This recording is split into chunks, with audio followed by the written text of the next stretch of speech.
Yes, indeed. Julia is back here in the Beach Street Yacht Club Studio B. Welcome back, Julia. Nice to be back, joining the theme of blue today, I see. We are rather blue between all of us. A lot of folks on here already. Jonathan Frank from Galveston, Texas. Galveston, oh, Galveston. Yes. Mark Wharton Reed. Yay, Julia. Ed Yay. Worley. Cheers. Gordon Smith.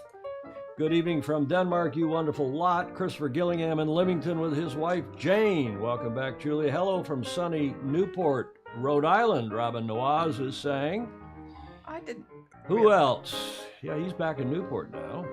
When did he go back to Newport? Oh, he's been back for some time now. And any number of other folks. Gordon Smith liking the blue hue this evening. Yep. Mary Jude Szymanski is on live. She wasn't sure if she was going to make it. And let's get this one on the road. 7, 6, 5, 4, 3, 2, 1.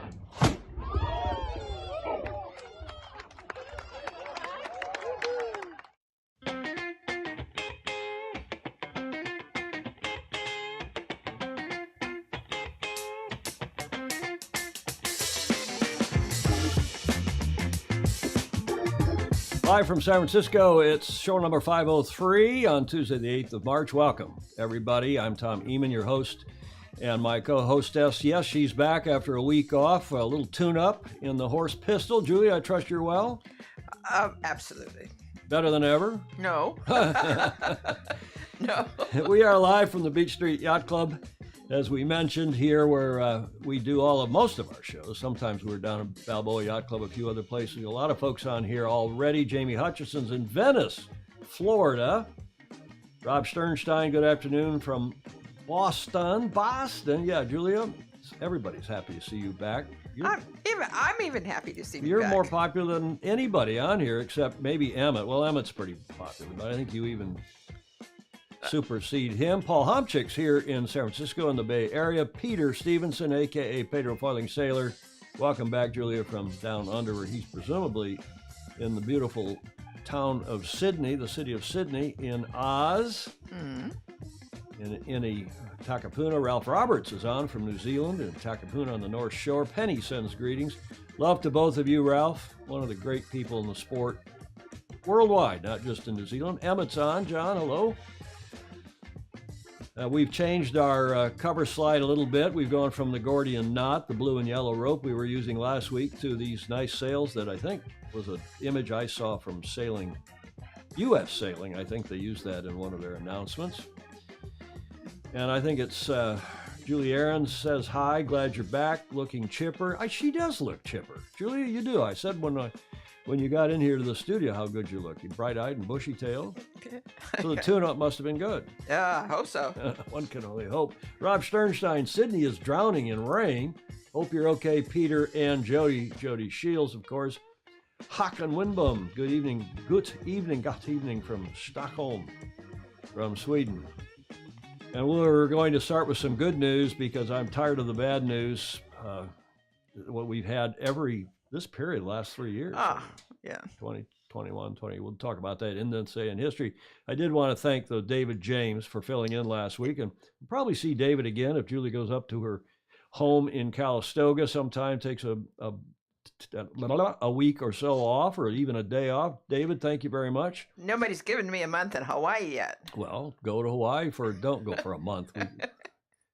Just that time that you went from here to, where'd you go to? You flew to Sydney and then took a cruise ship from Sydney back to Hawaii and then back to you were gone forever. That was too long. 38 days. But I don't think that was before we went live.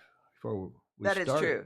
That is true. We'd been on the air, but we didn't have a regular show. Well, I went back and looked at a lot of our shows of late, including shows from 2 years ago. We'll tell you about that in a minute. But you know what day this is, what today is? I do. It is. International Women's Day. It is indeed. And on that day, IWD, International Women's Day, is a global holiday celebrated annually on March 8th to commemorate the cultural, political, and socioeconomic achievements of women. It is also a focal point in the women's rights movement, bringing attention to issues such as gender equality, reproductive rights, and violence and abuse against women. Now, Julia, do you know how that day got underway and how long it's been an International Women's Day? Not long enough. You've always been a woman in a man's world, and you've competed and excelled with and against men. Well, that's what it's all about. Well, it's about just getting on with society, right? Yes.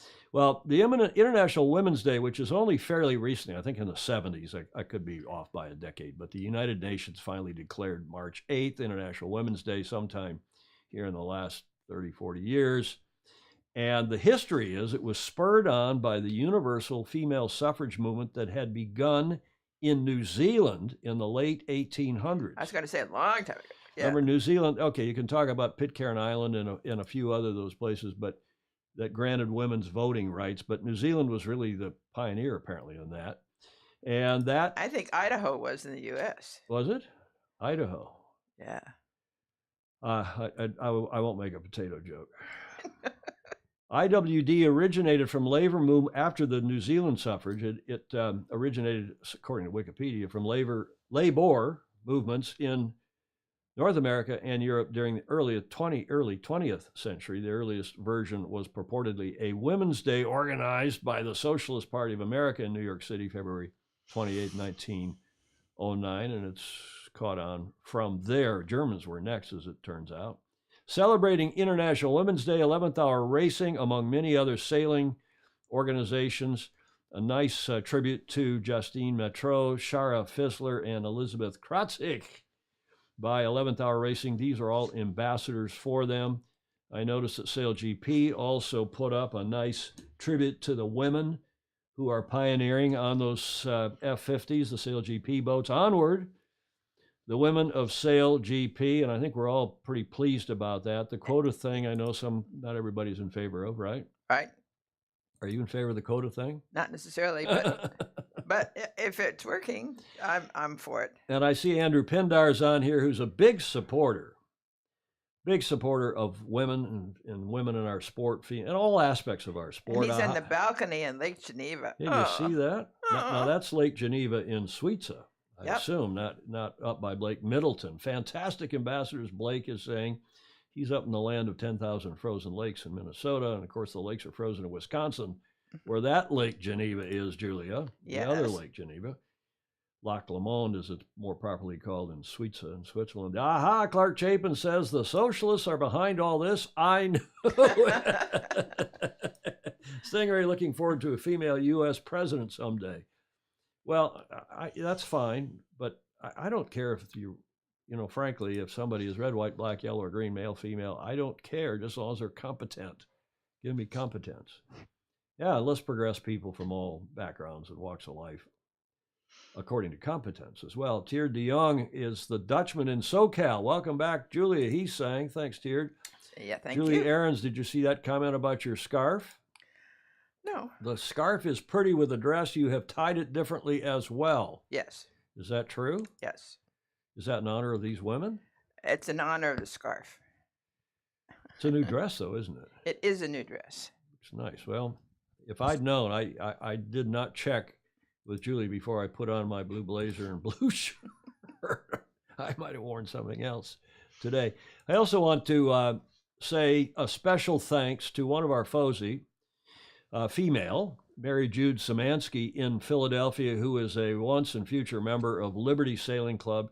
She's on here again today as usual, but she's almost always on here, if not live and in replay. And she takes great photos on her Facebook page. She's a huge supporter, sends me information almost as reliably and as regularly as Stingray, who's maybe right at the top, and a few others who and listen, we appreciate it from all of you, not only Mary Jude, but all of you who send us links. Even if I've seen it from 10 of you, it's much, much appreciated when you send us links between shows.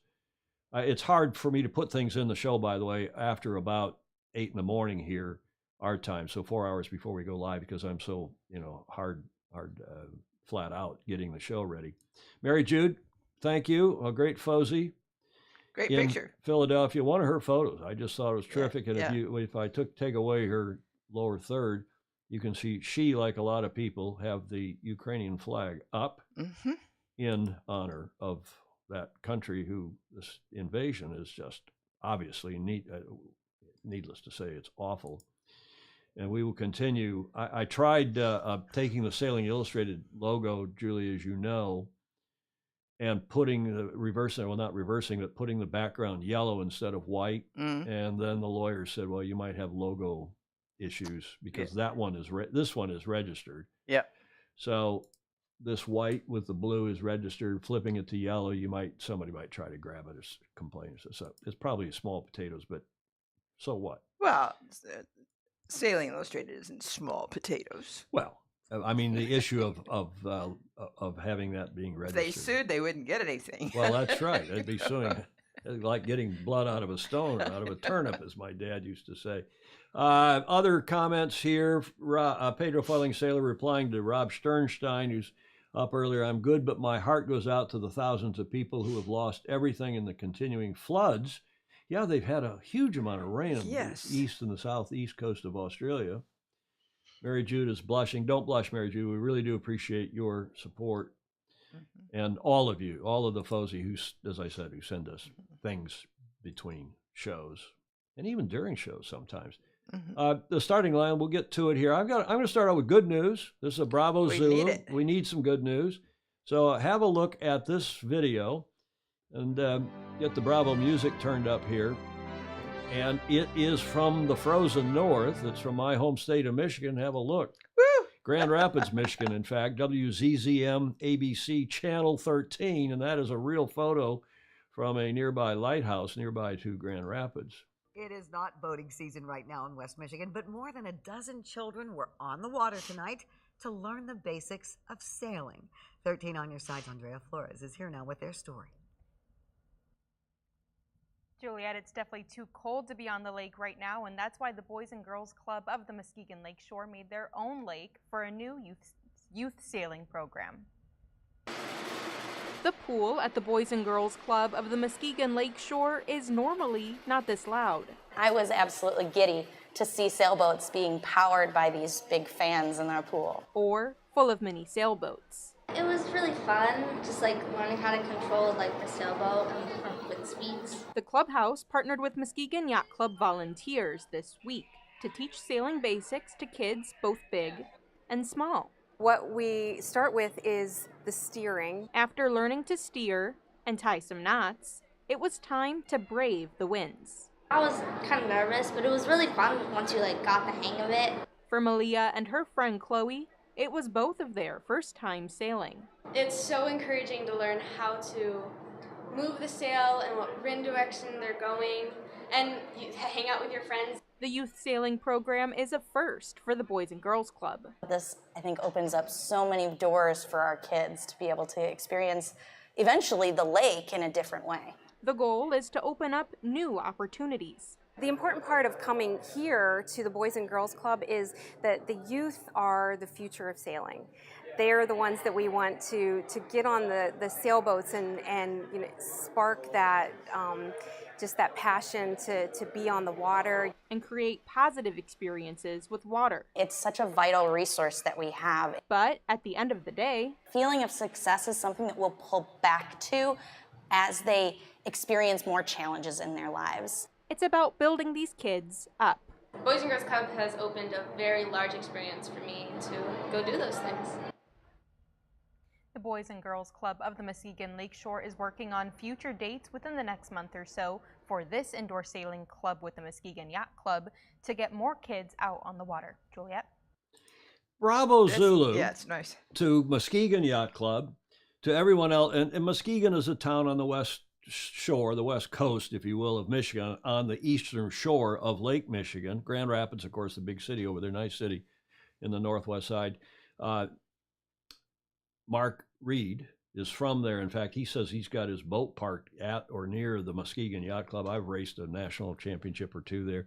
But bravo Zulu to them. How cool is that? It really is. Especially when the weather outside is not, shall we say, so delightful. That is, I wonder if Clark Chapin or Mark Wharton Reed can identify that famous lighthouse. And that's what I'm not sure it looks like that today, but that's what it often looks like after a windy, cold storm comes across Lake Michigan and piles the water and freezes on the lighthouses. That's what it looks like in the summertime. And it's an historic lighthouse at Grand Haven, Michigan. In fact, as Clark Chapin will know, there's a past Commodore of our home club in Michigan, Julia, which he's, I think, long gone now, who was for a long time was the director or president or something of the Michigan Lighthouse Historical Lighthouse Association. Oh, nice. And this is a group that went around, gathered up money, and then not only saved, but then repaired and brought these kinds of lighthouses back to how nice. to nice repair, and they're Yeah. they're a great tourist attraction. You can see this is in Grand Haven, Michigan, on the South Pier there. And any of us that have sailed up and down Lake Michigan will recognize that. There are a few comments here. All good stuff, Emmett. I wonder what John thinks of this indoor. He said something about indoor sailing back up. Magnus Wheatley said, that is just so great. Indoor yachting is the future. I'm not so sure about that. Blake said, I did the San Francisco version of the Chevy Stadium sailing event in mini 12s in the pool. That's what Blake was saying. Too cool. What a school. All good stuff. Emmett is saying Grand Haven. Yeah, Mark Reed knew that lighthouse. He sails. He's from there. Yes, that is a recent picture, he said. Ed Worley, it is good to have the ability of the coaches being able to have the kids in the boats next to the other, walking around on the floor on the bottom of the pool. Yep. Greetings from Pensacola. Hi, Talbot Wilson. We're going to get him on here. It's spring down in Florida, but we're going to get him on to do another PR update that was so popular. It was good. Clark Chapin is remembering Dick Mole, the past Commodore from our home Portage Yacht Club. God rest his soul. It was Richard Mole, and a terrific guy. He was also a stockbroker. He was our family stockbroker, Dick Mole. That's how I bought my first house, was on some stock that he helped run up the flagpole. Good for him. John Emmett, I did indoor match racing competition 20 knots at an indoor pool at the Excel Center many years ago. The Excel Center, of course, one of the big exhibition halls in London. Clark Chapin, I remember the Chevy Stadium sailing event. I umpired the Ann Arbor event with Brad Reed. Wow. Okay, I don't remember the Chevy indoor event, but nonetheless, my one of my favorite yacht clubs, I'm a founding member, the Gstaad Yacht Club, Gstaad, Switzerland, has just had the annual ski yachting competition. It's normally in early March. I think it's just been held, and that is ski yachting up there on Mount Egly in Gstaad, and it's skiing downhill during the day, and it's a lot of yacht clubs come and participate. You have yacht club teams, and they go into the pool at night. Big fans at the end, and we have some miniature IACC yachts that Bill Koch donated, and they match race up and down the pool, and I helped start that and umpired the first 2 or 3 years of that. Yeah. And it's a hoot. That's a fun event. If your club ever gets invited to Gstaad Yacht Club in Switzerland to sail in the ski yacht, sail and ski, it's really cool. And by the way, the skiing is not a downhill race. It's actually cool because rather than racing against other people who, be great skiers, and there'll be people like me who are just, poor green diamonds or green, whatever it is, hill skiers. The team that wins is the team whose skiers do 2 or 3 runs that most closely match their individual times each time. So if you're equally poor each time down the slope, you get more points than somebody who's, goes super fast one time and then crashes the next time. It's a grand competition, and any, as I say, I sorry to repeat, but any yacht club that gets invited to the Gstaad Yacht Club, or starts their own. Well, you could, and there have been some other ones here speaking of Idaho, there have been some others. Yeah. I'm not going to repeat any of these potato jokes that I know. I think we talked about the dictator. That joke. I'll tell one more, Julia, and then you can shake your finger at me. I can hardly wait. Well, you're back, so in your honor, I'll do one other. The only other potato joke I know, and that is, the guy goes to the beach. This is obviously down there at Bondi, one of the Australian beaches, because the guy's wearing a Speedo. And only the Australians wear Speedos. So, okay, maybe the French, south of France, maybe the Italians, but we wore Speedos here in the 60s, 70s, 80s, and then got too modest, and we wore board shorts, and it looks like you're in your pajamas. The guy goes to the beach. Yep. And his friend says, well, if you want to pick up women, you know what you do? You put a potato in your Speedo. And the guy says, well, that's a great idea. This is clean. Yes. So the guy goes and finds a potato or something similar. He puts it in his Speedo, and he walks down the beach, and all the women go running away from him, flying away. Oh, yeah. And he can't, the punchline, he can't figure out why that is. And of course, he comes back to his mate and says, hey, look, I put the penis. I put the potato in the Speedo, and look at what happened. He said, well, you're supposed to put the potato in the front, not in the back. That's an old joke. I know, but it's a good one. Okay, that's the only potato joke I know. Let's, no, you didn't even wave your finger. Well, it's clean. Too old. Too old. Can we deduce from our future sailors will all come from a shallow pool? I don't know about that. But if a yacht club, Muskegon Yacht Club is a fairly small club. It's a nice club, been around for a long time. But if a yacht club like Muskegon Yacht Club can get some kids and opties in with the Boys and Girls Club of Muskegon, I guess it is. Yeah. And put them in a pool with a couple of fans, and you saw the kids were sailing around. Yes. And they were learning Clark Chapin said, oh, there's Rule 42. They're learning scull and as one of you said, the coaches are standing there in the pool and they can help you, and the kids are getting some confidence in the pool in the winter before they go in the water. Right. It's a great idea. idea. In the summer. Why isn't that being done? Am I wrong? Tell me if I'm crutonic. I mean, I am crutonic, but tell me. Andrew Pindar, hidden depths will no doubt come to the surface. Replying to Stingray. So I think it's a cool idea. Yeah. They're being sneaky. Go ahead. And why hasn't it been done for a long time? It probably has, and we just don't know about it. But it's nice that a local television station, small market station, it's in Grand Rapids, not a huge market, picks that up. And but I did see it on. I think Scuttlebutt had that video, although I had to go grab it. I had to find it. It wasn't Scuttlebutt. It was really? Like ABC or somebody like that. Well, it was. Well, it was on ABC. It was the ABC affiliate in Grand Rapids, Michigan, Channel 13 that ran that. So it could be the ABC National, our national network. It wasn't a long thing, but it was short. Oh. Well, Ed Worley, being in a pool and a boat is not intimidating. That is the key. Yeah, exactly. I think this is a hell of a good idea. Tell me if I'm wrong. Let's get into, I'm going to put this at the top of the show or near the top of the show here in the A block, because a lot happened on this day recently. WZZM, Mark Wheaton Reed. Yeah. Mark Wharton Reed. Thanks, Mark Reed. And Mark's still preparing a report, our investigative reporter, speaking of television. Oh, good. Yeah, he's got it almost in the can, I hear. Wow. What happened on this day in history in 2020? 2 years ago, right now. There's your first and only there we go. clue. And what was happening, of course, we were just that cruise ship, Julia, remember the cruise ship? Had just come in here. Yeah. I went back and looked at our show number 271, which is from the 10th of March.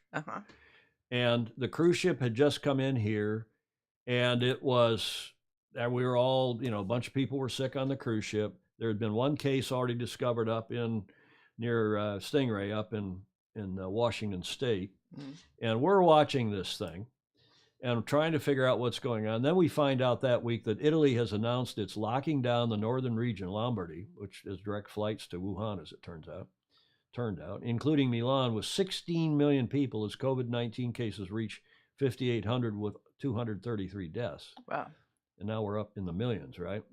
Also on this date, America registers 521 cases of COVID-19 with 21 deaths across 33 states. So we were just getting into all this, and it was not, it's interesting to go back and look at our show. It was almost all about Wuhan and about COVID and about trying to figure out what was going on in the world. Our show number 271 on the 10th of March, our guest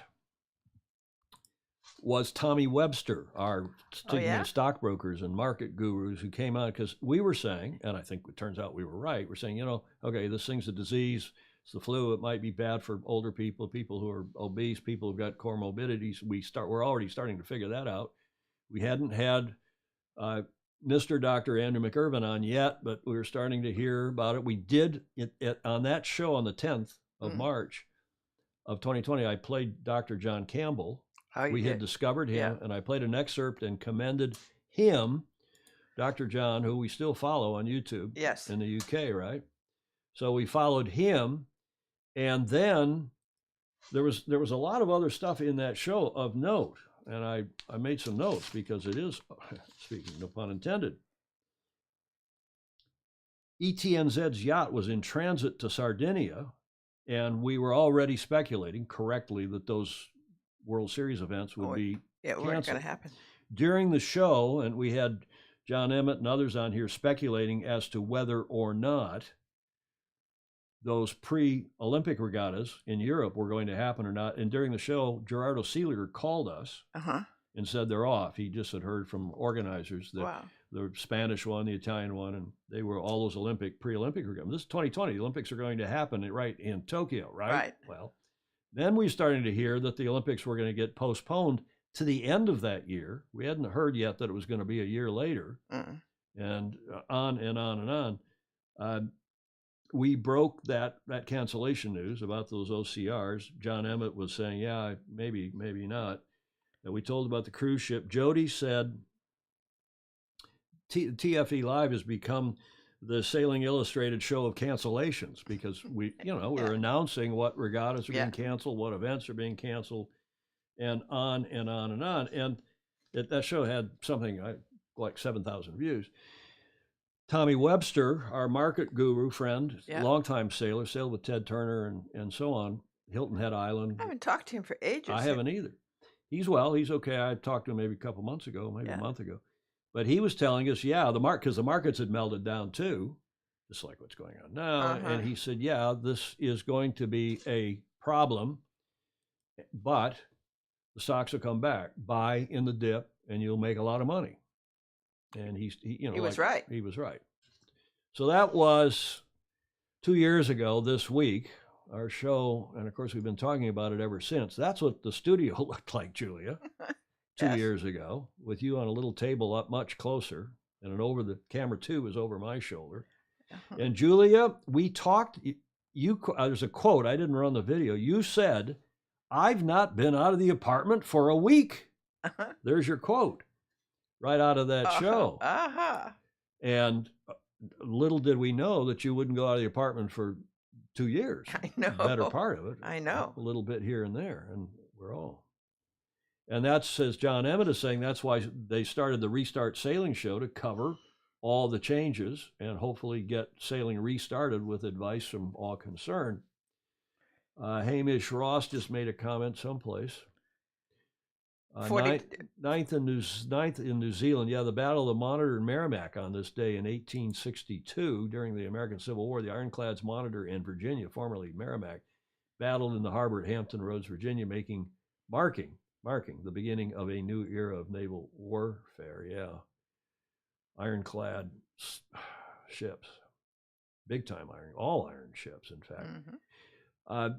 But I digress. It's been 2 years since we just started we realized that we were going into they were going to flatten the curve, right? Yep. They were going to flatten the curve. 2 weeks. That's what camera 2 looks like now. And Italy was going to be closed until April 7th, so for less than a month. Little did we all know and suspect. And it was not a pretty scene because you had the hospitals overrun. This was before they figured out, there were no therapeutics to speak of, and the whole ventilation. I mean, I don't even want to remember it. But Italy will be locked down through at least 7th of April. We said on the show because that's what the authorities were saying. And speaking of lockdowns, we reported, thanks to Richard Chambers, 60 million people have been put under lockdown in Italia. More than 9,000 cases have been reported. It was 231 2 weeks ago. All sporting events were suspended. All schools, universities closed. Theaters, gyms, bars, funerals, and weddings were barred. Unprecedented. That's the understatement. We also discovered in that show the difference between signal flag Quebec and signal flag Lima. Quebec, called the Yellow Jack, is a simple yellow flag that has historically been used to signal quarantine. It stands for Q, of course, but in modern use indicates the opposite as a signal of a ship free of disease that requests boarding and inspections. We didn't know that. I thought, a lot of us thought Q meant we're under quarantine. Well, it's not. It's that Lima, also the Yellow Jack, when flown in harbor, now means ship is under quarantine. So we had a look at all that. We had that discussion and much more. And of course, we've been talking about it ever since. Hopefully it's now behind us, or largely behind us. No more variables, variants, or variables. Any other comments on all that madness? Krasimir Naumov. Hi from frozen Bulgaria. Welcome back. Jules. Fraser beat Ali in New York in 1971. David Richard Morris. Hi, Dave. Not a lot of good news 2 years ago. No, and there's not a lot of good news today. I hope this is not the start of, dare I say it, World War III. Today is 2 years sharp from first confirmed COVID case in Bulgaria, Krasimir is saying. Mark Reed is saying the Monitor is still at the Masters Mariners Museum in Newport News, Virginia, along with O2 says, is it one of our AC-72s? Hi, Monica Diaz in Spain, saying hi especially to Julia. Stingray, the Chinese zero COVID policy was absolutely amazing to watch. 1.3 billion people were locked down, yep. Oddly enough, ship is in quarantine is about the opposite of come within hail. Those flags, yeah, because code flag L, we use it in our sport. Yeah. Meaning code flag L, Lima, come within hail. The race committee wants to hand you an amendment to the sailing instructions or give you a shout of some kind of oral instructions where that's permitted under the sailing instructions. People have forgotten about Georgia. John Emmett is saying, yes, and we're not talking about the state of Georgia. We're talking about the invasion of Georgia, to say nothing of Crimea. Also, looking to the future, remember most Chinese are brought up believing Taiwan is a part of China. John, who, of course, Julie, as you know, is married to a Chinese, to Lily Zhu, and the lovely Lily. Yeah. And I'm worried about this whole Taiwanese situation, to say nothing of the Philippines, Japan, Singapore, Malaysia, maybe even all the way down to Australia. So we're in a strange time here. Blake Middleton saying, yes, code flag L also means follow me if the race committee is going to move from their current location to a new location to try to find wind. It's commonly used for that purpose. I didn't know that. Yeah, they'll put up code flag L and a couple of hooters and take off to a new area to find some wind for a starting line is normally how that works. This day in history now, in 2021, do you remember what happened on this day in history or what was going on a year ago? Hamish Ross will remember. I don't. This is your first and only clue. Ralph Roberts will remember. Wow. That is Auckland, New Zealand. That's Rangi Toto in the background. And the Cup was supposed to be underway. AC-36 was supposed to be underway. The America's Cup was a best of 13 series. That is AC-36. Races were originally to be held from the 6th to the 15th of March. So we were supposed to be well and truly underway, as it is now the 9th of March down there. With additional reserve days available, poor weather necessitated a delay. On the 28th of February, the New Zealand government, remember this, announced that Auckland would move into lockdown for at least 7 days due to a resurgence of COVID-19. This caused the postponement of race days 1 and 2, originally scheduled to be held on the 6th and 7th of March. On the 5th of March, the revised schedule was released, with racing starting on the 10th of March and ending on the 17th. So I'd forgotten about that. I had too. And we were doing watch parties and covering all that stuff day to day. So that's what was going on a year ago. Now what's going on this day in history, this week in history in 2022? And I can only show you this picture, which just breaks all of our hearts. Oh, yes. From what I hear, they're running trains from Lviv, that western city, into Poland, and they've got 4 trains a day, and the train fills. There's no tickets. You just get on the train until it's full, and then it leaves.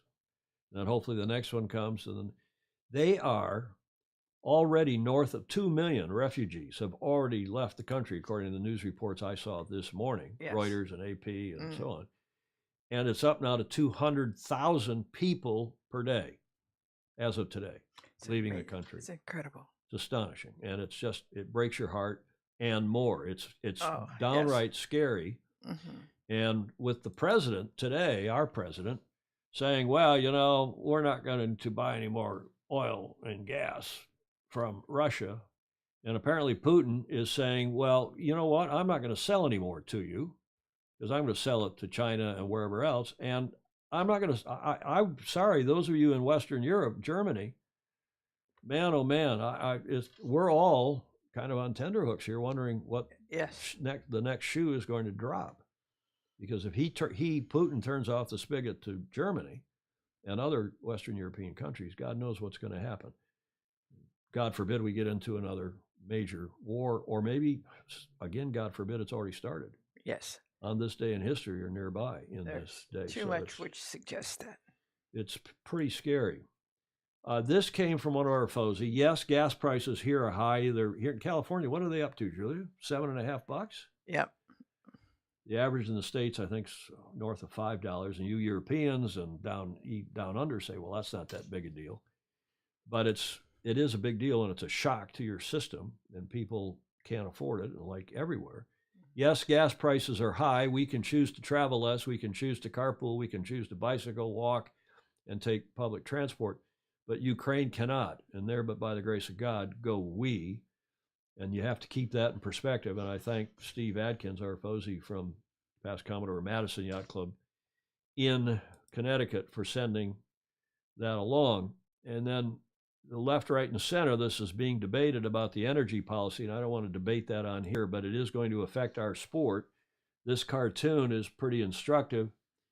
The new woke and fossil fuel-free NATO, we've all got to move toward this recyclable, sustainable fuel systems, non-carbon fuel. We understand that, but it's got to be done at a certain pace. Hey, we're not ready, NATO is saying. Meanwhile, the tanks are rolling. This is not news.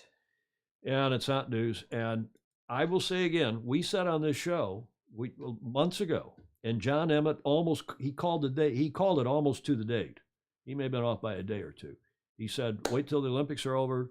February 21st is a big day. And why our government and our intelligence services and the rest of the West, they must have known that this guy wasn't just amassing all these troops and armament on the west side, on the east side of Ukraine for kicks, for drills.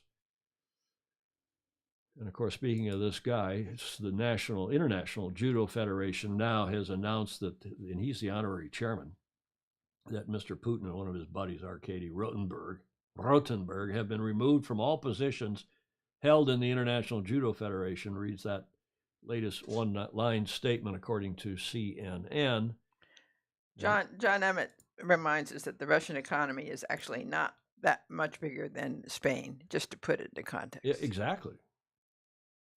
And he, I think, has a lot of places that he can sell his oil and gas rather than just to the West. And I think, I don't know, let's don't debate the politics.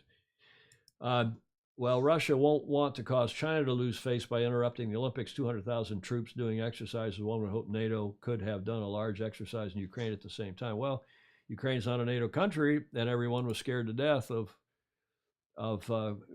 causing some kind of an overreaction. I understand that. Krasimir, who is in Bulgaria, God forbid one of those nuclear plants go, oh, he's saying, Elon Musk today tweeted, resume and restore nuclear power plants. I think he has a point. All of Europe depends on the good graces and a shut valve on a single pipeline. Well, several pipelines, Krasimir.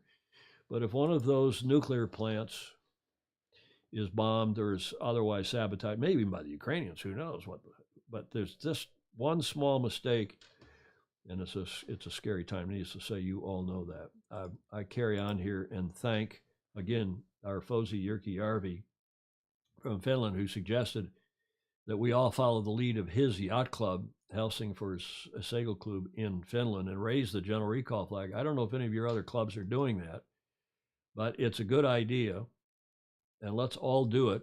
And by the way, code flag K is essentially the Ukrainian flag, if I'm not right. We got Clark Chapin and Blake Middleton and others on here will remind us that, but I think that is true. But the first repeater is your club displaying the first repeater. That has a lot of kind of double entendre nice meanings. The recall. In yacht racing, this is the recall signal. So recalling the Russian troops, getting the hell out of Ukraine and carry on. We are all, I'm sure, standing in solidarity with the Ukrainians. I just don't know if it's solidarity and it's the all of us in the West together, or this is a Gordian knot that cannot now be undone. I don't even want to think about that. Well, I know, but we have to, because it's going, we're all going to get through this together as a community, as a sailing community, a bunch of friends and smart people on here, and we appreciate all of your comments, suggestions. Karen Robertson, all sorts of projects suddenly kicking off this week in the UK oil and gas industry. I wonder why. Yep. Congratulations, you received 100 messages already, even earlier than we did on Friday. Code Flag K has the correct colors, but it's turned on its side. Okay, thanks, Clark Chapin. Wingrove is saying Putin knew who his one friend in the world would be after sending in the troops, meaning China. Xi Jinping. I hope this not Gordian. is not a Gordian. There, speaking of Code Flag Ks, I have added Code Flag Ks. And as you can see, Clark is right there they're 90 degrees from the Ukrainian flag. But corrector Crutonic, and have to discuss this. We have to debate it. We have to keep ourselves informed, because classes and clubs and other sailing organizations, sailing authorities are making decisions, hard decisions. And some agree and some don't. The 52 Super Series and the TP 52 classes is just the latest of any number we've covered in the last week. The 52 series intend to follow the guidance given by World Sailing on 1 March. Consequently, until further notice, Russian and Belarusian sailors, shore crew, and officials will not be accepted in the 52 Super Series. Our thoughts are with all directly suffering from the war in Ukraine. Now, of course, part of the problem with that is that it's those people who are, against this, against the war, and are like those kids in the Valencia and their opties were saying, stop the war, and their blue and yellow. And there's a lot of people who think this turns out to be the wrong approach. Now, this was signed by some impressive people: Doug DeVos, Augustine Zulueta, who's running that series. Doug's the class president, and Rob Weiland, who's been the manager of the TP52 class. John Schaefer, one of our FOSI, posted a very strong comment, and I because it affects our sport. He's saying, what about China, Saudi Arabia, North Korea, Venezuela, in reacting to all of these bans of Russian and Belarusian sailors and officials? Or what about the Russian fuel in the boats and planes? Political pressure you think you are doing right now makes no sense, and you are adding another element to politicize the sport while not protecting the athletes while you had the chance. The enemy that you are believing is rational does not care whatsoever, meaning Putin and Russia. Right. Remember, the Russian military system designed toys to explode with the sole purpose to kill children in Afghanistan. Their system is pure evil. When fighting an enemy who is Satan incarnate, no rational thought will work. This ban is an example of poor leadership, and underlying that series is following world sailing is a small-minded position. He's saying the TP52 decision. Will Quantum Sails 1 design stop selling sails to Russia? No. Well, maybe they will, John. Will North Sails stop? Who knows? Stay out of international politics, and remember that the one regret Jimmy Carter had was to ban the U.S. from the Olympics when Russia invaded Afghanistan. He said it had no impact and only hurt the athletes! ! You had a moment to lead. You missed the shift and lost. So says Captain Jack. John Schaefer of FOSI has been on the show any number of times, and who is he was in our government service, in the intelligence services here, and then he is now an international rescue consultant when some hostage situation breaks out in some awful part or not so awful part of the world.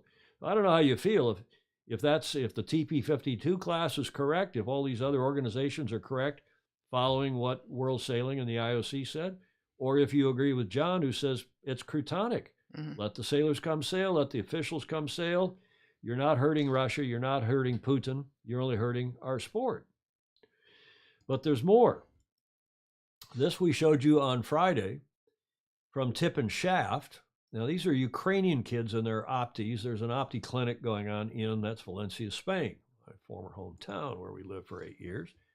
Ukrainian optimist training in Valencia this was last week. Following the directives of the IOC, World Sailing decided to suspend participation of Russian and Belarusian athletes and officials in World Sailing owned and sanctioned competitions and events until further notice, unquote. And as a result of that, initially there were a lot of Russian and Belarusian sailors, and maybe most of them, that were, to use the popular term of art, canceled. But look, this happened according to SailWeb, according to our friend Gerald New on sailweb.co.uk on post today. On March 3rd, the Spanish Optimist Organization and their host, the Real Club Náutico of Valencia, made the decision to accept Russian and Belarusian kids and coaches, issuing them fake sail numbers. Well, that's a good idea. Apparently considering that the death and injury and destruction being inflicted on the people of Ukraine was not worth upsetting their event for. In contrast, the athletes at the Winter Paralympics, who had much more at stake, did consider it worth making a stand for, and organizers, as you know, of the 2022 Winter Paralympics reversed their early decision and expelled athletes from Russia and Belarus. I ask you, is this policy and these procedures to expel Russian and Belarusian athletes who maybe are not in the country, not involved in it, or maybe down at the Bacardi Cup, or maybe there's some Russians sailing in the J.J. Giltanen Regatta down in Sydney right now, I don't know, or in the Caribbean 600. Is this correct or Crutonic? And I really don't know. Julia, do you have a comment? No. I mean, I can argue both sides of that. You're so polite. Well, no, I mean, I'm almost always on the sailors' side. And from the sailors' side, they should be allowed to go ahead and come home and say, oh, the guys from the other side were nice. Well, let's go to the comments. Jonathan Frank is saying, it's up above the comments there. I'm going to go back up to the comments because there's so many now and read them in order.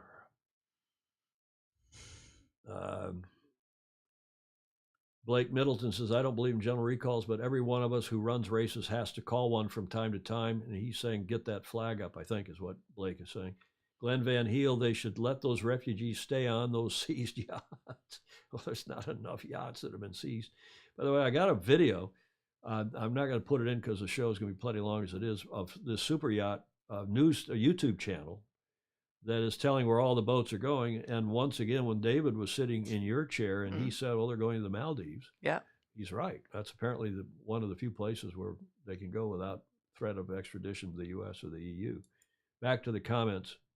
Mission Bay Yacht Club, Steve Ross is saying, thank you. In San Diego is flying the recall flag. Great.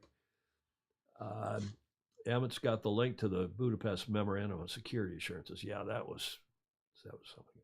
China is going to be the next problem after Ukraine. Steve Ross. John Emmett replying to Steve Ross, China will continue their ascent. Russia will continue the decline. Even the population of Russia has been in huge decline in recent years, especially after COVID. Peter Stevenson, should it be extended to all those supporting Russia? Well, that is a good question. If you're going to ban Russian Belarusians, what are you doing about the others? What about the Chinese sailors? Right. Matthias Collins down in Argentina. They soon will be banned too. People affected will need to fight hard to make a change in their countries. The only way to achieve freedom everywhere. John Emmett, who again is married to a Chinese sailor. In Russia and indeed China, many, if not most, believe the war is fake. For sure, that is the news Lily, his wife, gets from China. They will only realize that when teams are banned from sports or normal things, quote unquote, for example, no Russia at 2024 games. So it raises important awareness, Mm-hmm. Stingray is saying that he agrees with John Schaefer. That comment's up above, too. Jonathan Frank, I tend to agree with John Schaefer. Putin doesn't give a hoot what we think, what we do. It will only embolden him. Alex Kent says something we all agree with. Communism sucks. Yes. With an X, I think he meant. Pedro Foiling Sailor, again, Peter Stevenson, it is your moments of decision that you determine your destiny. Yeah, indeed. Athletes, Alex Kent says, should not be banned. Coach yourself to win. I think that's John Emmett, or one of his colleagues. The average Russian citizen may realize it is more than a simple operation when the local McDonald's closes. So did you see that? McDonald's today announced they're going to pull out of Russia, at least for the time being. And they're paying everybody's salaries. Are they? Uh-huh.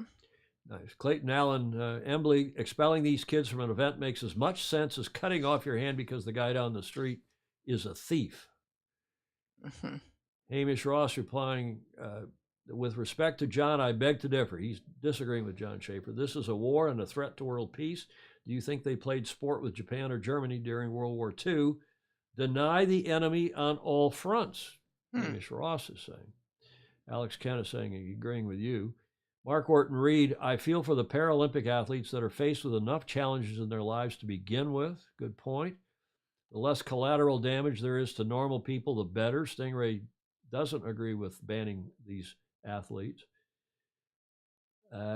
Emmett, Aarons, Julie Aarons, these athletes are collateral damage. It is sad, but hopefully there will be pressure put on their home countries. So Julie Aarons, at least, I think, agrees. Maybe it will prove that they are heroes. Yeah, I think that's small. I think in the whole, they're not going to feel like who heroes. cares? I They're know. going to feel like martyrs a little bit. Perhaps. Yeah. Ed Worley is saying, perhaps do not ban the individual sailors, just the Russian corporations, dollars, organizers, and government officials. Yeah. Jonathan Frank, the fat cats who are Putin's lap boys should be banned. The average sailor should be able to sail and perhaps defect. John Emmett, for sure, Belarus should receive the same treatment as Russia. I think we all agree with that, maybe beyond Belarus. I'd let the juniors sail, Steve Atkins saying, he's voting. Age adults, ban them. John Emmett, I think we can expect some top athletes to defect. Maybe they already have. Emmett is also saying we need to be very clear this is war, despite what the Russian media says. Apparently the Russian media, did you see that this morning, are telling their citizens that this is a defensive thing to go ahead and stop the Nazification. We've seen that for a week. Yeah. Notwithstanding that the president of Ukraine is Jewish. Oh, yes. Well, I know. That's me. Been true all along. Yeah, I think we can spare the 11-year-olds war on all fronts. Rick Myers, I think, is agreeing with the Spanish exemption for the young. Until we get strong leaders worldwide, this sort of thing will always go unchallenged. Our current political leaders across the world would look good sitting outside of McDonald's.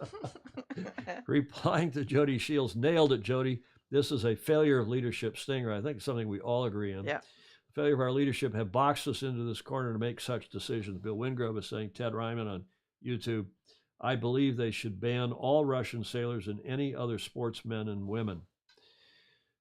Well, it's a hard question, and I go back to what I've said all along. As you know, I'm a de Tocquevillian. I believe in local control.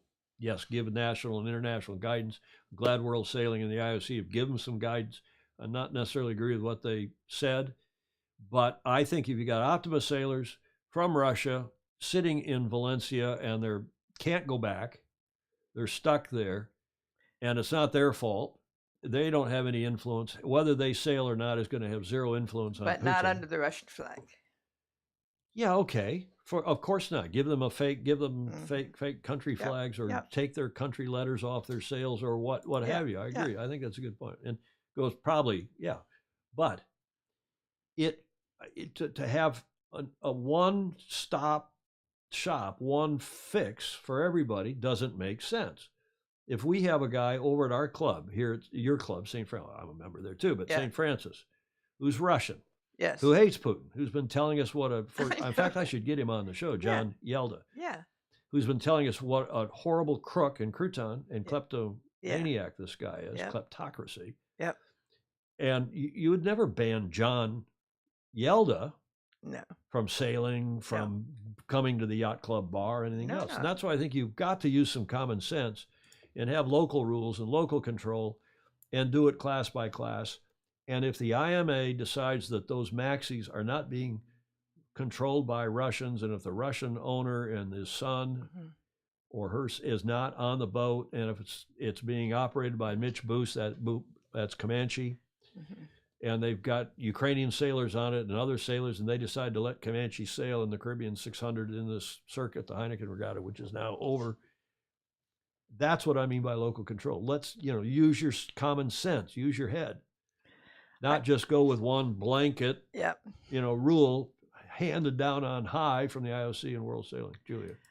I sent it around, but I'm rather mused about the fact that when Putin was in Boston and looked at the ring of the ring. owner of the Boston of the New England Patriots football team, right? Robert Kraft. Yeah, he picked it up and said, "Wow, that's nice. I could kill somebody with this." And he put it in his pocket. And he put it in his pocket and stole it. Stole it. The crouton. But see, now John doesn't agree. John is saying you need to make the response very simple and clear cut. John, I respectfully disagree. And John is saying maybe your Russian friend would consider becoming an American citizen. He may be an American citizen or in the process, or I don't know what he has, dual citizenship. Bill Wingrove, how effective is it having the Olympians competing under the Russian Sports Federation or whatever instead of the Russian flag? Yeah, the Russian Olympic Association or Federation. They will send the same athletes no matter what. They are still Russian. Jody Shields, serious question to the group. Can anyone name a strong political leader in the so-called free world right now? Good question. It is a good question. And I mean, I have to, as an American, I have to apologize. You said it. I don't know if you said it ever on the show. You called this elder abuse. From the beginning. From the beginning. We have a guy who's a nice guy, has been around for a long time, never had a paycheck, well, except maybe from Ukraine or Russia or China, his family, but has, he is, would you like to be would you like to be president of the U.S.? He's your age. He's a couple years younger than you. Yeah. Excuse me. No. I wouldn't want to be running the U.S. No. And I'm reasonable. Jacinda Ardern. Yeah, well, is she okay? President of Ukraine. Now, Ed Worley, that guy has got the cojones of, as we said on the show the other day, you could see his cojones from space. Yes. Along with it. Yes, he's done a great job. The pyramids of Giza. I fear he's not long for this world, but who knows? Maybe Serious he has question, plans. Jody. Say again, Julia? Maybe he has plans. Well, maybe he does. I suspect you've got the special forces in there from Great Britain and Israel and the U.S. protecting him and whoever else. Okay, it is a scary time, and it's scary for our sport. But I for one, and tell me if you think I'm wrong, Hamish Ross is arguing Mark Reed, saying that Jacinda Ardern is also a crouton. I'll tell you, Richard Gladwell feels that way too. Yeah. That she's just been a socialist, leftist, way off the, not a centrist, not smart. Kim Pennell, nope. Try living in New Zealand right now. Feels like a dictatorship here. She's a strong leader, though. Well, okay, strong leader. I don't think strength is, I think smart people is what we need. But I'll just say it one more time. I, for one, as far as correct or croutonic, I think the correct thing is for local people to use their heads, clubs, classes, local sailing, or LSOs, as we now call them in this country. Do you know that? LSOs is another term of art. I understand what it means, but I haven't heard it before. Use your heads, do what's right, given the situation, the circumstances you and the sailors and officials find yourself in. And don't be just blindly guided by some edict from on high. That sounds as stupid as Putin or some of the other stuff that we've seen in countries going forward. Speaking of John Emmett and a smart guy and a wonderful guy that he is and his wife, this is our master mentor segment. John's, as usual, submitted a video for today's show, and I just give you the warning, Julia. Yes. Get your hand on your headphone volume control because there is loud music coming. Okay.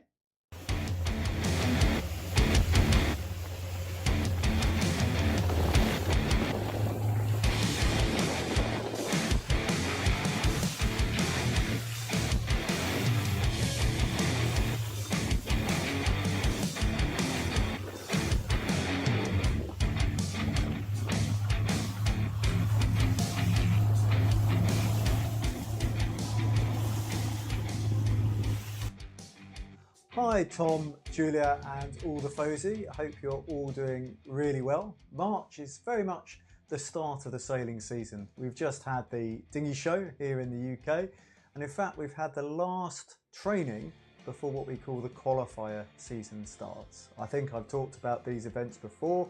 Very simply, if you want to go to an event that has a restriction on numbers, you need to qualify to go. So we don't have a selection in the Orca class, we have a qualification.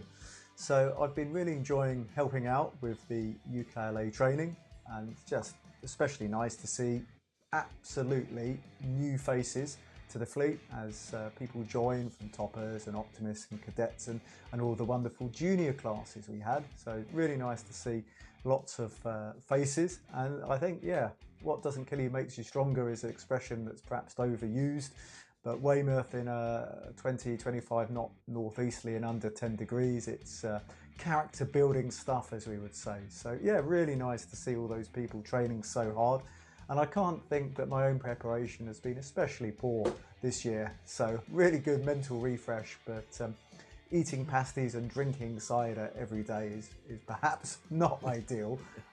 So I need to think about my longer term goals, and I think probably as an older athlete, fitness becomes more and more important, and I'm just amazed at how long sessions some of the youth and open sailors can do. And for me, I've really enjoyed delivering those sessions to the younger sailors and just to the people who are new to the class, because it makes you think, you know, in a worst case scenario, what really is the most important things to get your boat around the course? What are the high risk areas? Because sometimes sailing, it's about choosing the lesser of two evils rather than, you know, aiming for perfection, because perfection, it's been described as the argument of good. If you have a good mark rounding and a good first beat, you're after a good start, you're going to have a good regatta. If you're aiming for perfection, one, it's completely unattainable by definition, but two, you open yourself up to more risk. You know, that super tight mark rounding where perhaps you end up hitting it, or that super competitive start where you end up OCS. So yeah, the training is really enjoyable from the coach's point of view, and I do end up like a Michelin man to protect myself from the UK weather. And we've got, you know, training going on all over the country, so we have a regional basis, so depending where you live, most people should be looking at only driving an hour or two. Good for the coaches, good for the sailors, good for the environment. So hopefully this month going to be starting the travels, and I'm going to be reporting from some more exotic places and wishing everybody a fantastic show, and just hoping 2022 is going to be a really good year for sailing. Nice picture. Nice way to end the show. Yeah. Wait a second. With Lily. That's Lily in the blue shirt. Yeah. Happy International Women's Day. And a little rock and roll. Now, see, we start with jazz. We go into hard rock with John's segment, and we're going to have some classical music here in a few minutes. Wow. We have to cover it all here on TFE Live. If you're just joining us, we're about an hour and 4 minutes into the show. Show number 503. With Julia back in the saddle. I'm back in the saddle again. Now, it's something where a friend is a friend. How's that go? Out where a friend is a Out where friend. a friend is a friend. The sailor that makes the fewest mistakes will do well. Do not let perfection stop you from making timely, tactical decisions. Good advice from Ed Worley, segueing on from John Emmett. Ted Ryman also saying, nice, John. It is really nice to get John's report. We don't really talk on the phone that much, but we go back and forth by text, and he's just super. Thanks again, John. Good stuff. And you see the comment, Julia? He says, I'm clean shaven. Because Lily's home. Lily's home. He wasn't. I don't know if you saw my show note at the top of the show. I said we're going to be up close and personal, because I saw John's video where he was in the camera like that guy. What television show? Get off mic here. What's that television show where the guy's coming up from below the fence like that? I don't know. It's some old TV. It's not even that old TV show here. We carry on to the America's Cup, the AC-37 Cup date. Today, just before we went there, New York Yacht Club announced their core sailing team in a press release Dateline, Newport, Rhode Island. Today, New York Yacht Club, American Magic. The U.S. sailing team, okay, no capital S, the U.S. team challenging for the 37th America's Cup confirmed the initial core sailing team roster. Tom Burnham, Coach Tom, Lucas Calabrese, Andrew Campbell, Riley Gibbs, Paul Goodison, and Michael Manager, along with Dan Morris. Confirming that by press release today. Tommy Burnham, who many of you will know, is a terrific guy. He joins American Magic as head coach, I think. And by the way, I'm doing the same thing that they did in the release. This is alphabetical by last name. So I don't think there's any precedence here, and I didn't give any precedence, except to say I think this is arguably the biggest news. Mm-hmm. We knew Goodison was coming. We knew a couple of the other guys. Mm-hmm. Tom joins American Magic as head coach. Tom has sailed on 3 America's Cup teams, Young America, and twice with the Italian team, Luna Rossa. He was the head coach of the Swedish America's Cup challenger Artemis Racing in the 35th Cup in Bermuda. Tom sailed with Quantum Racing's TP52 program for 8 years. He's also currently the coach of the Australian Sail GP team. He's a graduate of the University of Rhode Island, URI, and won the Student Yachting World Cup. In addition to being a professional sailor and sailing coach, Tom is very passionate about the environment, and he's, I think, an 11th Hour Racing ambassador, and practicing ways to be more sustainable on and off the water. As I say, he is a cool guy. Yep. I don't know him really well, but I've known him a long time, and I think he will help that team a lot. He's also been the coach for the U.S. SailGP team at one point, a couple 3 years ago. Lucas Calabrese, whom I don't know, he's medaled in the Olympics in 2012 in the 470 class. He's won 3 world championships, and on and on and on. He is originally, Matias, you'll be interested, you must know him. He's from VA, from Buenos Aires in Argentina, and he's been an American citizen now for 7 years. So he will be a good addition, no doubt. Andrew Campbell returns. Andrew Campbell is a big, strong guy and a hell of a good sailor, 4-time collegiate All-American, 4-time national champion and college sailor of the year, yada, yada. He is a hell of a good sailor and all-around America's Cup hand, and this will be his 3rd America's Cup pursuit. Now, this is also interesting. John Sangmeister will be happy. Riley Gibbs, who's been campaigning for the Olympics in the NACR 17. He's a versatile sailor and has an impressive resume of successes, yada, yada, yada. But he has also got foiling experience because of the NACR 17. He is the youngest skipper to win the 505 North Americans in this country, which is arguably the best one design class. And I'm delighted to see Riley has joined the team.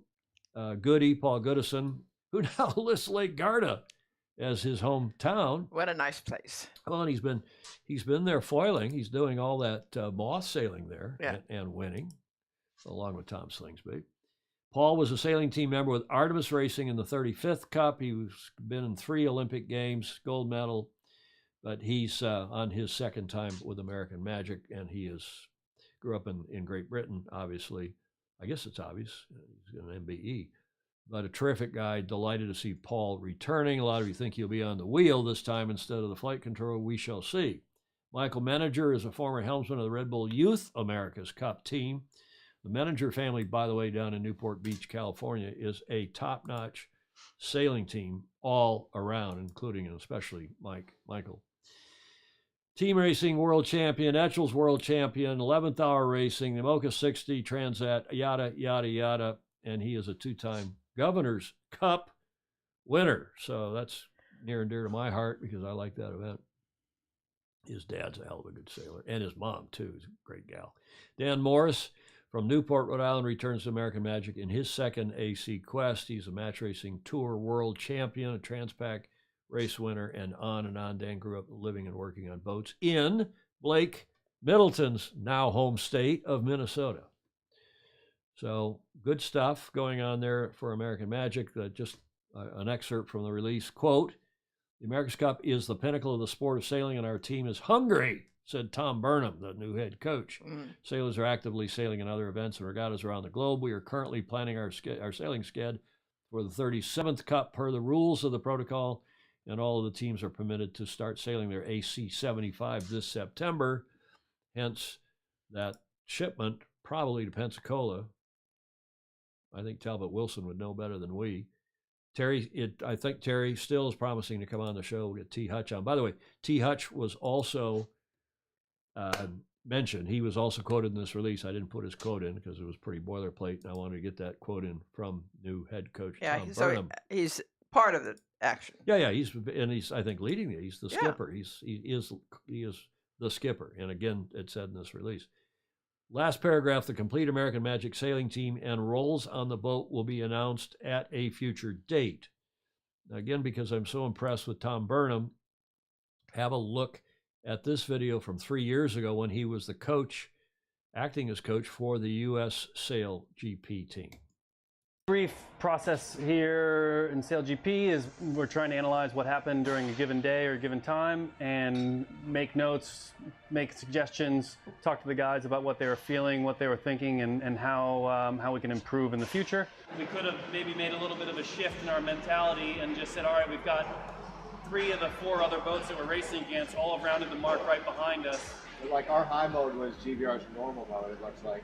We started out the process here in Sail GP with learning the boats and figuring out how to sail them well, and we're still doing that, but at the same time we kind of slowly progress what we're looking at to get a little bit more refined as the team improves. And we start out a lot more in the boat handling and boat speed side, and we're slowly getting into working more and more on tactics, rules. What we look at slowly changes throughout the evolution of a campaign. We're in that situation where we're second place and we've got the whole rest of the fleet behind us, following us. There's not a big reason to split from that. It's sort of like a holding, it's a holding pattern on the fleet. If you will, we kind of have a syllabus or a lesson plan that we spell out for the whole season. It's not super detailed, I guess, but it's more of a concept of what we're trying to work on in different wind conditions, different venues. Each place is going to be slightly different, and we just slowly work through that plan and schedule as we go through the season.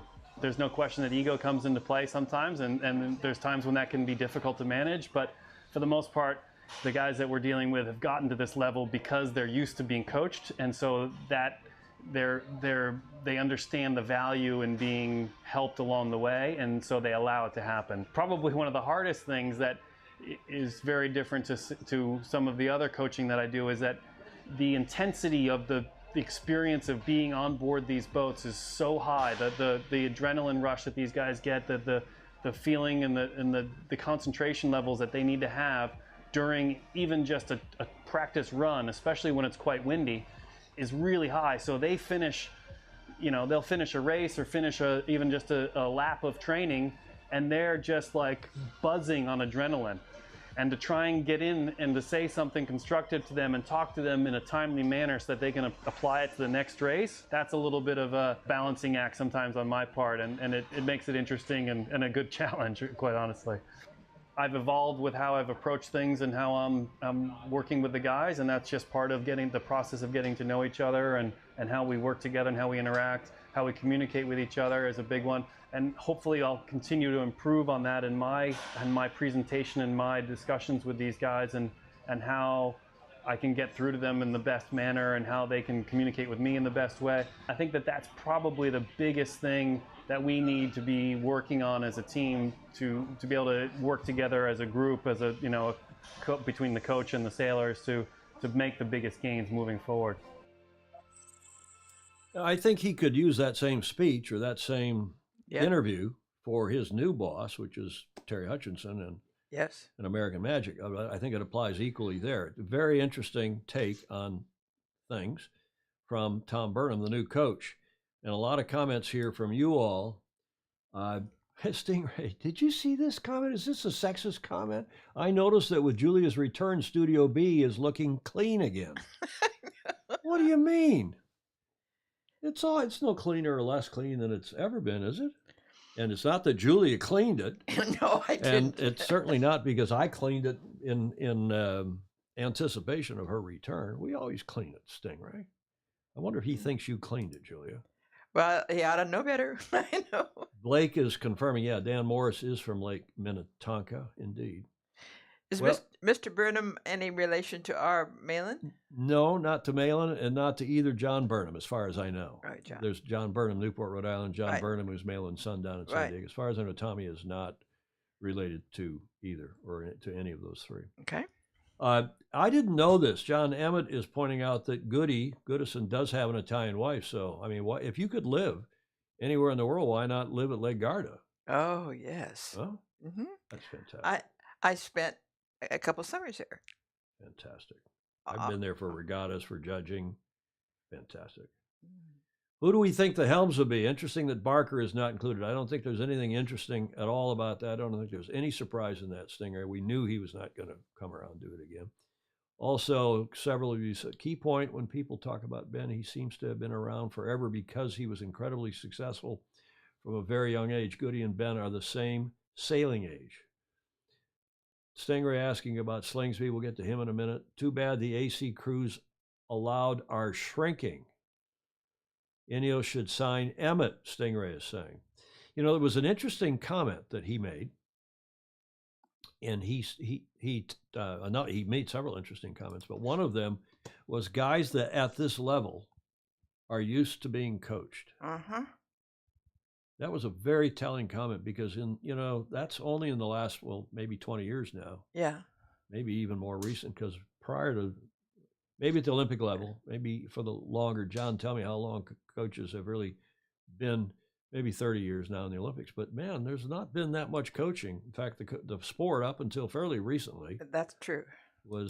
Or there was coaching, but it was from other team members or older team members or something, not a specific coach. Yeah. Exactly.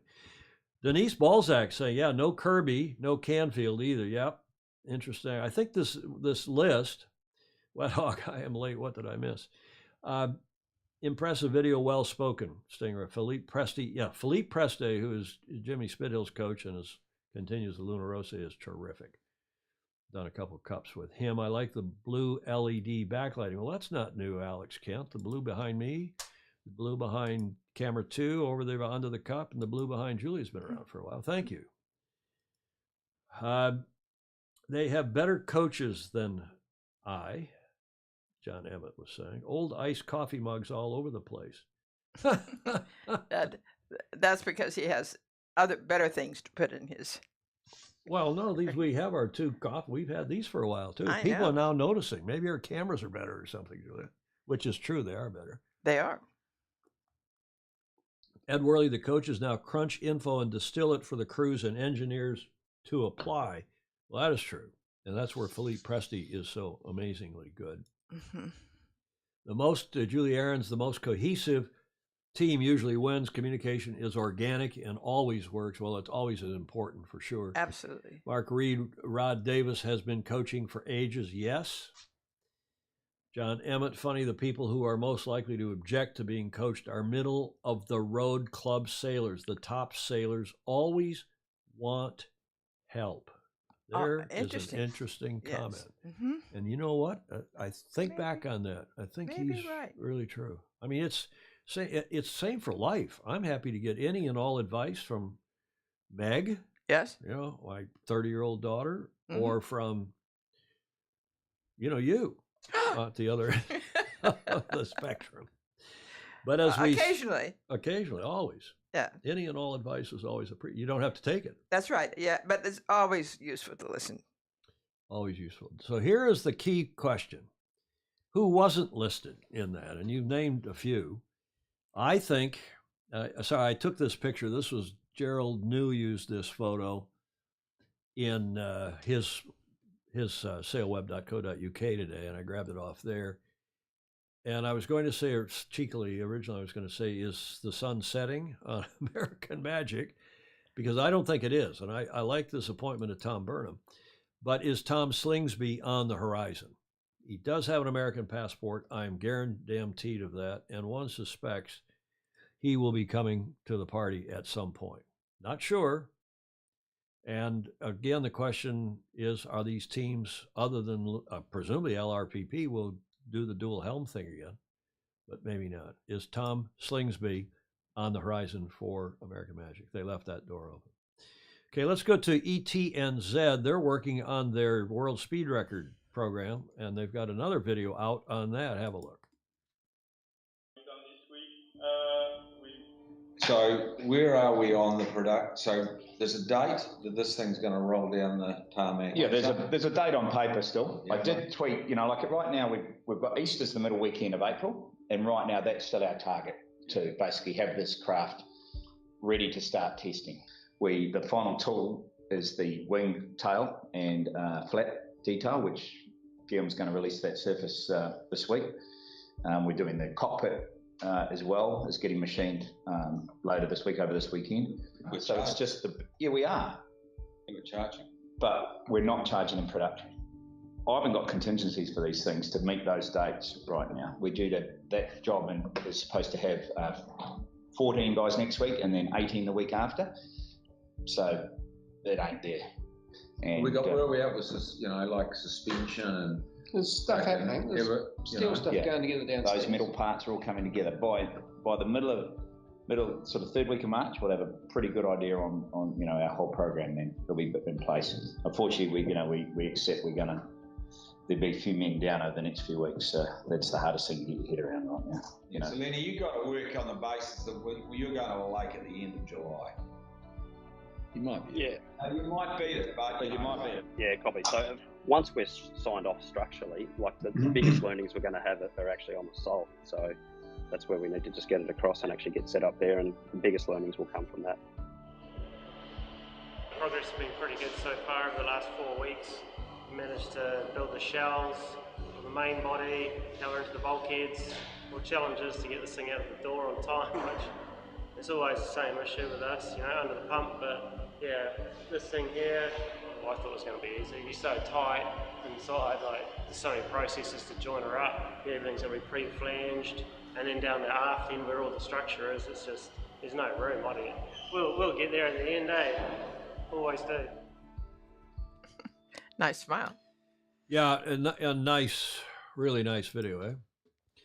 I should go back to comments before we're going to keep going with the America's Cup, but a lot of people commenting on Tom Barnum. Tom is awesome, Josh Toso is saying. He did a great video and audio debriefing for U.S. Sailing for Josh's starboard portal. Ed Worley, this is a good point. Having a perspective from off the boat can put your performance into context and non-biased. Well, there's always going to be the coach's bias, but very good point, I think, from Ed about seeing something from off the boat. I still think if your Putin-hating Russian friend should get a path, yeah, okay. Replying to Ed Worley, I still do a lot of coaching from another ILCA, another IL, meaning another laser from, racing in the same race, but it is gradually getting harder. Ed Worley, is this effort part of the business model from Dalton making TNZ a racing franchise? Well, we've all been debating that, and I think he's in part keeping his people busy. I think he's in part keeping his serious backers happy. I think Matteo Denora must like this project, or so one hears. So I think there's a lot of that and more, but they're probably learning things. I also am afraid, and I'm afraid because I want to see ETNZ competitive and strong and good. I think it's a huge distraction. But who knows? I don't know the inner workings of the team or what they've got to do and so on. I do know that they got a big problem with the venue. There's no question about the big problem with the venue. We hear that Grant Dalton has, now that things have eased in New Zealand and you can fly out and get back without having to go into quarantine for 10 days or 2 weeks, he has apparently flown now to Europe to sit, as we were saying with David the other day, unter vier Augen, under four eyes, with his agent in the UK who's representing them on this venue search. I wonder if he understands what the agent really understands. Well, I think the agent's trying to get a fee, and of course that it's a sailor, and maybe he's trying to collect some money that he's owed that he lent. I don't know what's going on. All I know is that there is a very difficult. It's March 8th. They're supposed to announce this by the 31st, and I think how this, first of all, the Cup happening in 2024 is already under a lot of pressure. They're supposed to be racing in the Cup 2 years from now. 2 years from now. So what's going on with ETNZ in their search for the venue? Well, first of all, they're under increasing pressure from the RNZ, or from the Kiwi Home Defense, KHD, not the RNZ. The RNZ seems to have gone quiet. They're not quite sure what's up. Stop the cup sailing away, this increased pressure from Kiwi Home Defense, and they're putting up more and more reasons on their website and their Facebook page. Here are just, I think I put 6 of them in here. Keep the cup in New Zealand. What better way to put New Zealand and Auckland back on the international tourist map?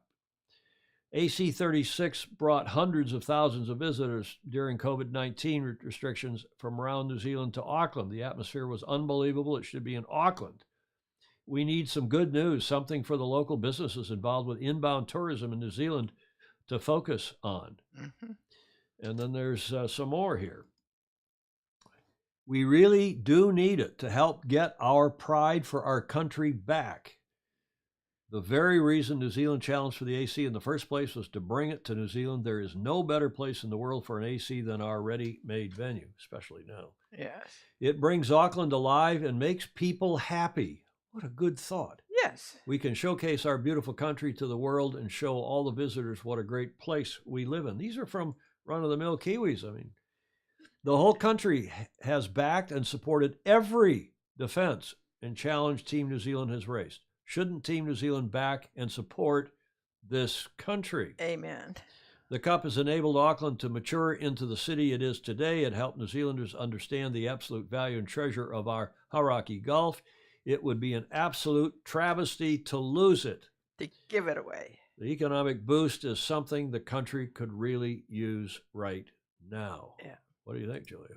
I agree. Well, those are the reasons. Every time I go on their website, there's more and more of these reasons. And it's, it's terrific stuff. This campaign has turned out to be even better than I thought. And I am promised that somebody from Kiwi Home Defense, if not Mr. Dunphy, somebody else will come on the show in due course. Either, if not this Friday, next Tuesday. We'll see. We're working on that. But they've got more. They've got these videos, and they're quickie, 20-second videos, give or take. Have a listen. Kia ora, I'm Sir Bob Harvey, and this is the City of Sails.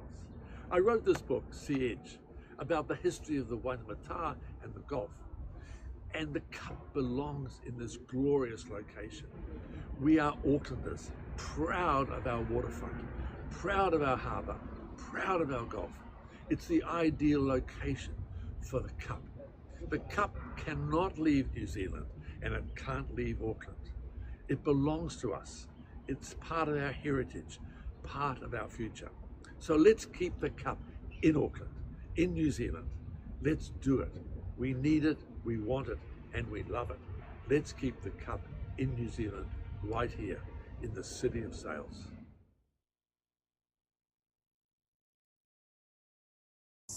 I think we should keep the cup in New Zealand because it's a great opportunity for a celebration of our borders coming down in 2024, opening up to the world again and telling the world that we're out and we're ready to engage with them once more. It's going to be great for our tourism industry, for our hospitality industries that have done it so hard over the last 2 years, and just a great party for New Zealand. So let's do it. The America's Cup on the Waitemata Harbour, 2024.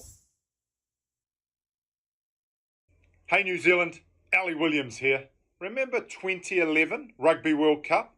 Home crowd, home advantage? Magic. 2021 America's Cup? Home crowd, home advantage? Magic. Keep the cup in New Zealand. Well, these are good videos, eh? Yeah, they are. And that's only 3 of there must be 24 of them up now, something on that order of magnitude. And I'm going to play one more that I played in the last 2 shows because this guy, famous radio personality, Murray, we got to look at this. Have a look. Yeah. It is essential that we have a home defence for the America's Cup, or that famous line, the America's Cup is now New Zealand's Cup, will be changed to the America's Cup is now Grant Dalton's Cup. The winning of the America's Cup and the Rugby World Cup are the 2 sporting events that galvanised our country more than anything else. For us to get back the passion, the pride, and the joy of the event, it is essential that we have it here at home. It all started with Red Sox, and then taxpayers' money and ratepayers' money made it our cup. For it to be our cup, It needs to be done in our water, or it is no longer our team. The famous Murray, actually, those are all famous Kiwis, or very well known at least. And I mean, this guy, I'm going to keep playing that video. Yeah.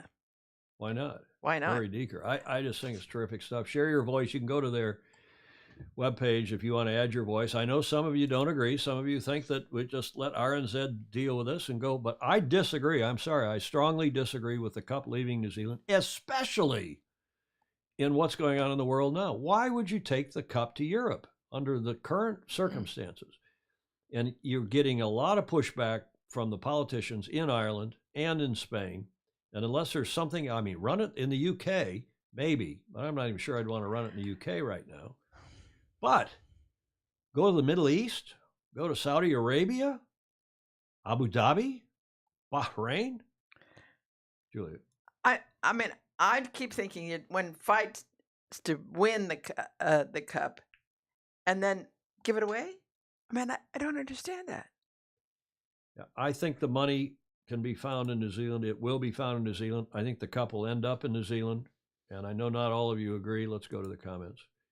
Kim Pennell, replying to Gordon Smith, I think you'll find that KHD have been trying to engage with RNZYS and with ETNZ. It's disappointing that RNZ is leaving TNZ to control this entire process. John Emmett, how about in Europe with Middle East money? Yeah, right.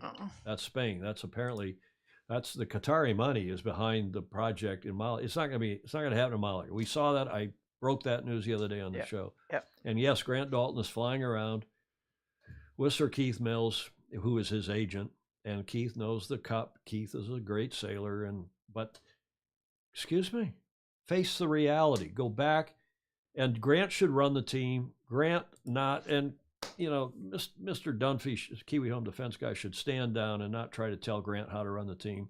People in New Zealand should get behind the team financially, and they will, especially now, given this, God forbid, war in Europe, World War. The America's Cup should be defended in the home waters of the Defender trustee, Mark Reed is saying. Kim Pennell, we've already read her comment. Richard Gladwell is on. Thank you, Richard, for this comment. One of the reasons for all the side projects, meaning the world speed record attempt by ETNZ, is to put the whole design, construction, shore, and sailing teams under delivery pressure so they can refine their construction processes, minimize wasted effort, including coping with, where I lost it, I'm starting to sound like Joe Biden, including coping with the unexpected as they did last time with their testing.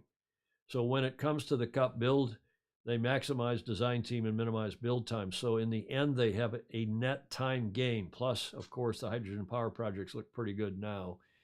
Well, maybe they do, maybe they don't. Lake Middleton agreeing 100% with Murray Deeker, but Lake Minnetonka will be available as a backup venue if needed. Patrick Dyer agreeing Murray Deeker. Murray Deeker is a legend. Decker is a hockey term. Putin, Dalton.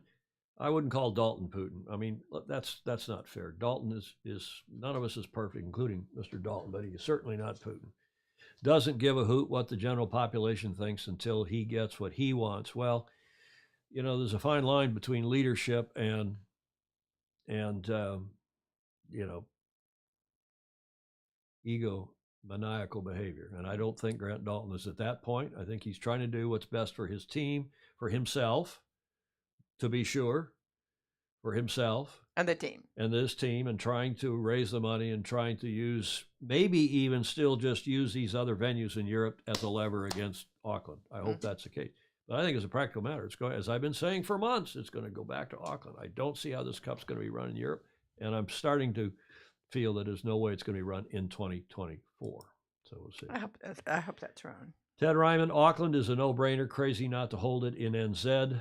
Love. Look at all those hearts, Julia. Oh, that's Joyce. Hi, Joyce. Love seeing Julia. She was on here watching her other, her other boyfriend, meaning not her husband, but her boyfriend, David. James, It is like Formula One. Hopefully, some of the good inventions will filter down. Well, that's true, too. I just think it's a big distraction, but we'll see. Grant Dalton's a smart team leader, and we'll see what happens with his his project, and it's it's making Glenn Ashby happy too. Remember, he's got to keep Glenny, as they all call him. We've all called him that. Glenn's up in Australia. You saw him on again that video. It's the second video in a row we've seen him on by conference call, by virtually a virtual appearance, Skype or Zoom or whatever. And apparently Glenn's going to drive the thing, and they're looking for a great Salt Lake type flat in Australia, which is windy, to uses their venue for that world speed record attempt. I still hope and think these guys are going to get together. I think there's going to be legal pressure from this guy here, our longtime friend Jim Farmer, Mark Dunphy, Jim Farmer, and Grant Dalton will somehow get it together to take the cup back to Auckland. I certainly hope so, and that's still my firm belief. And by the way, this guy continues to say if they run it any place other than New Zealand, he is going to take them to court. I put his picture in along with the other three every show, Sir Edmund Thomas or Ted, prominent retired New Zealand judge. And at a minimum, if Mr. Dalton and the RNZYS choose a venue outside of New Zealand, I think this thing's going to end up in court. For sure it's going to end up in court if they choose Saudi Arabia. Why is the Royal New Zealand Yacht Squadron keeping hands off? I think they don't know what to do. I think it's like our federal government right now with respect to Ukraine. I think they have a contract with ETNZ, which says the ETNZ gets to lead the way, notwithstanding that the RNZ is the trustee. Correct. And they cannot delegate those trustee responsibilities. Yep. Which is deciding the venue. Right. I think they can get advice from Mr. Dalton, and I'm sure the paperwork will flow and they'll say that they made the ultimate decision, yada, yada. But I think they too are starting to feel some pressure from Kiwi Home Defense, from the situation in Europe, from the state of the world. That is the squadron. Right. So don't be surprised. Don't be surprised. Well, it's time for them to step up and say, okay, guys. Totally agree. I totally agree. I don't know, Julia, this split screen shot of us, it works because I'm on the right in all these other pictures. But when I look at you and you look at me, we're looking at opposite sides of the screen. It's kind of weird, but that's because our cover cam is behind us and we're sitting here looking at this America's Cup picture for a whole lot of technical reasons. What do you think? Should I switch ourselves back? I think it's more confusing the other way. So, America's Cup in New Zealand 2025. Don Lunabos is saying, what is Daltz's theory? I don't know, David James. Bill Haynes, Putin offering to hold the cup in Odessa as soon as he figures out how to start his tanks. Julie Ahrens, who is a good friend of Grant Dalton's, her husband, a particularly good friend. Grant Dalton is the most patriotic New Zealander. He is not an egomaniac by any stretch of the imagination. He would love it if a New Zealander came up with the money. His agenda has always been to keep the cup where it is now. Well, I hope you're right, Julie, and because I believe you, Julie Ahrens, I think that's another reason why I'm right, why it's going to end up back in New Zealand, because Daltz is a patriot. He does want to run it in New Zealand. He just doesn't think there's the money. He thinks he can get the money offshore. I think he's now finding out he can't get the money offshore. That's why I think it'll end up back in New Zealand or in court, God forbid, having been in that movie twice. Yes. And I won it both times when it went to court, or was on the side that won it. And I'll be happy to help the Kiwis out. That is the Kiwi Home Defense. If it ends up in court, help support their court case. Any other comments? I think we've done them all. Julia, I have a treat for you. Oh, good. We're back to having a seventh inning stretch, but not with baseball music, because the baseball season here has been postponed. The players are on strike or they've been locked out by the owners, but I have classical music on promise. You tell me at the end of this what this is and who's performing.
Nice, eh? Yes, nothing sounds like a full. And what orchestra? Well, if I believe that, it's Ukrainian. It's not. But they put at the end of that video, when they made that video, they put the Ukrainian flag in. It's the New York Philharmonic. Yeah. For extra credit, you know who the conductor was? I have no idea myself. It depends on when it was. But I thought to show some solidarity to Yes. Ukraine, we should play their national anthem. Beautiful piece, at least it's an excerpt from a much longer classical piece, the national anthem. Under the direction of whom I don't know. If one of you knows, Maura Stevens, this is not familiar to me, but my best guess is the Ukrainian national anthem. She is correct. Mm-hmm.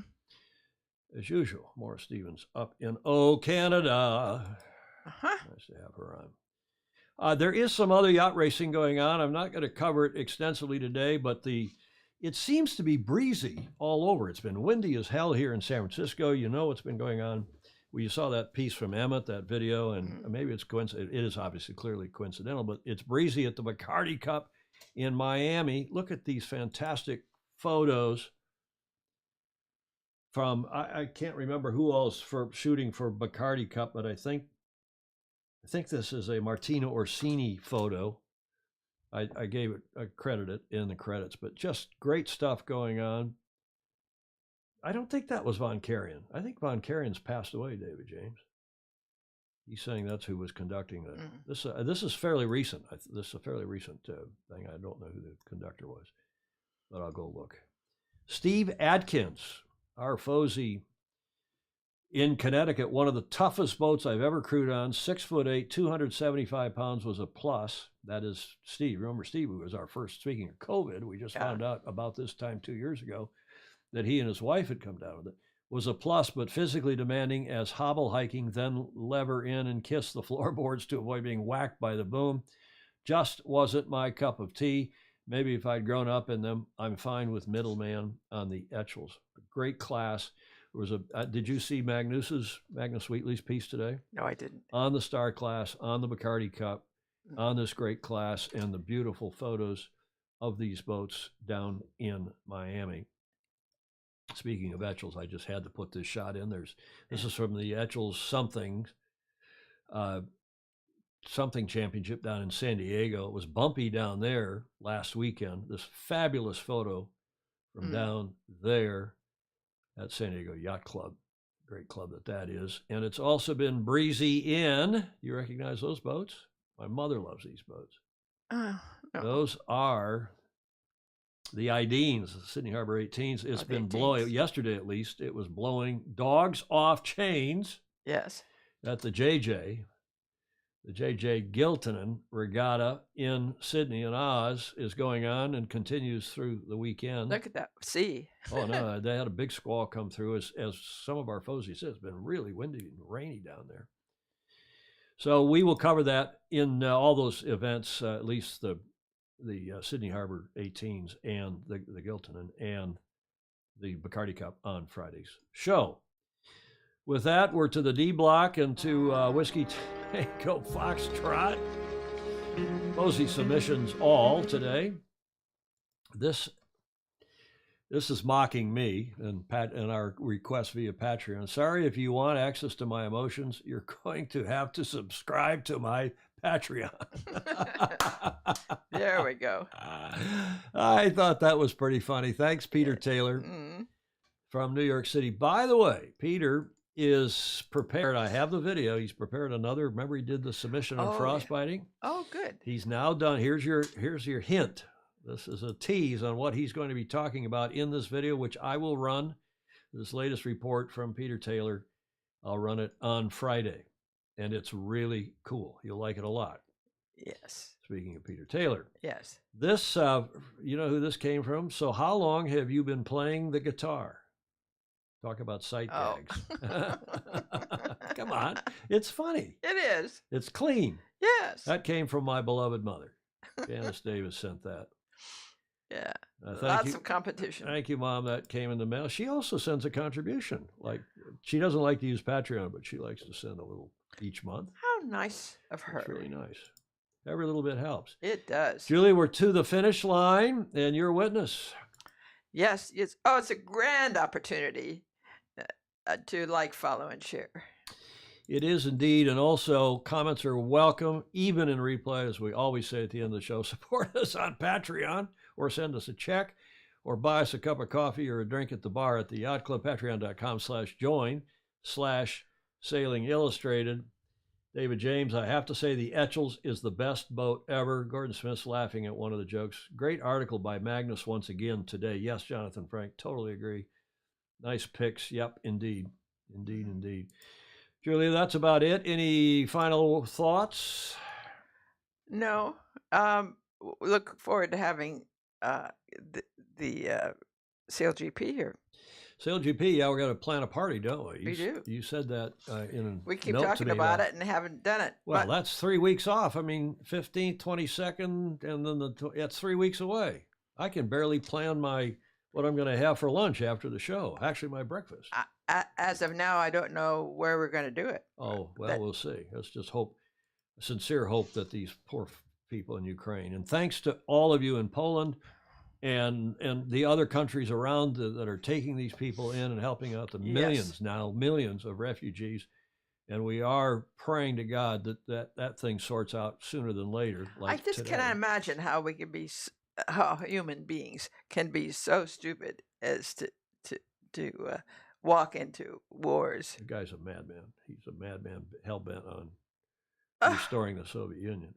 But what is amazing is that he said so in that treatise, in that 5,000-word treatise, and he put all those troops on the border, and we did nothing. We were watching the Olympics, apparently.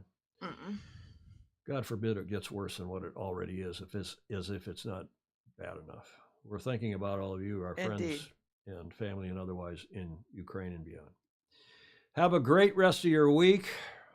Hopefully it's just not going to get worse. In the meantime, sail fast, sail safe. Have fun. Ciao for now.